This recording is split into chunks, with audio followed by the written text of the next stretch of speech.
আসলাম ঢাকা জিওর উদ্যান পার্কে ভিডিও করার জন্য। তো হঠাৎ করে আমার পিছন দিক থেকে ডাকতেছে, আমার কাছে যে দেখতাছেন এই যে আমার ছোট বোনটা আমার পিছন থেকে ডাক দিছিল কে? কেন আপনি ডাক দিছে একটা ভিডিও করার জন্য? মানে তুমি ভিডিও করলে অনেক খুশি না? জি। আচ্ছা ভাইয়া, মানে আমাকে অনেক রিকোয়েস্ট করছে যে ভাইয়া আমার একটা ভিডিও দেন, বা আপনার ভিডিও গিলে দেখি আমি অনেক পরিমাণ সুন্দর হ। সেই জন্য আমার দেখেই মানে চিনে ফেলাইছে। চিনে মানে পিছন দিক থেকে ডাক দিতেছে ভাই যে ভাই আমার একটা ভিডিও দেওয়াই নেবো। আচ্ছা ভিডিও যে করতেছি, এই ভিডিওটা ছাড়লে কি তোমার ফ্যামিলি থেকে কোনো সমস্যা হইব? না। কোনো সমস্যা নাই না? না।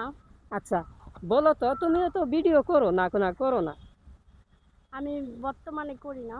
মানে বর্তমানে ভিডিও করো না? না। তুমি কি পড়াশোনা করো? জি। কোন ক্লাসে পড়াশোনা করো? 6-এ। 6-এ পড়াশোনা করো। যেহেতু পড়াশোনা করতেছো, মনোযোগ দিয়ে পড়াশোনা করো, এরকম ভিডিওর মধ্যে আইসো না। কারণ একমাত্র ভিডিওতে যারা আসে, যারা ফ্রিতে থাকে, যারা পড়াশোনা করতেছে, ভিডিওতে আইলে পরে দেখা গেতেছে ভিডিওতে মন ধ্যান যাইব গা, কিন্তু পড়াশোনাটা সঠিকভাবে হয় না। ভাই আপনারা কি কোন, পড়াশোনা সঠিকভাবে হইব? মনোযোগ দিয়ে পড়াশোনা করেন। তো ঠিক আছে, ভালো থাকবেন, একটা সালাম দেও। আসসালামু আলাইকুম।